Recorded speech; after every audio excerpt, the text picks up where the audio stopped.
Happy Wednesday to you, OCF. I want to talk a little bit about a Wednesday word. When I ask this question, have you ever been taken out of context? So just think about it. Have you ever said something that had a particular context to it, and then it was repeated back to you or kind of thrown in your face, and you're like, wait, that's what I said, but that's not what I meant. And you feel like the person knew that's not what you meant, but they were using your words in a way that wasn't quite representative of what you really meant to make a different point.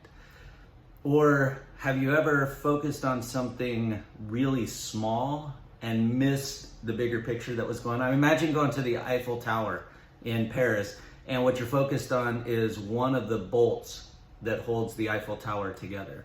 Or maybe imagine going to the beach and examining a grain of sand and missing all the beauty around it, or backing away from the Eiffel Tower and seeing the grandeur of this great piece of architecture, or going to the Statue of Liberty and just focusing on the base of it and not standing back and seeing the whole thing. Well, I think those two things often happen when we look at Genesis chapter 1. When we look at the story of creation, we sometimes misunderstand, I think, what God intended.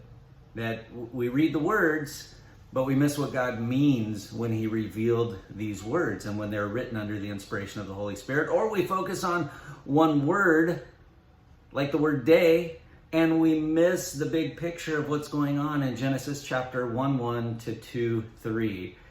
It's beautiful, and we need to stand back. I mean, the construction of this poem is unreal. The repetition of threes and sevens and everything that's happening is just beautiful. And so this week I get to kick off our new series in Genesis, and I'm excited about it. The more I've been studying Genesis 1, getting back into it, diving into it, the more excited I am, and the more I realize if we didn't have Genesis 1, pretty much the rest of the Bible wouldn't make sense. Genesis 1 lays out not just the story of creation, but what our role in that creation is, what God intended, how God patterned something in that first chapter of Genesis that we need to know if we're going to live.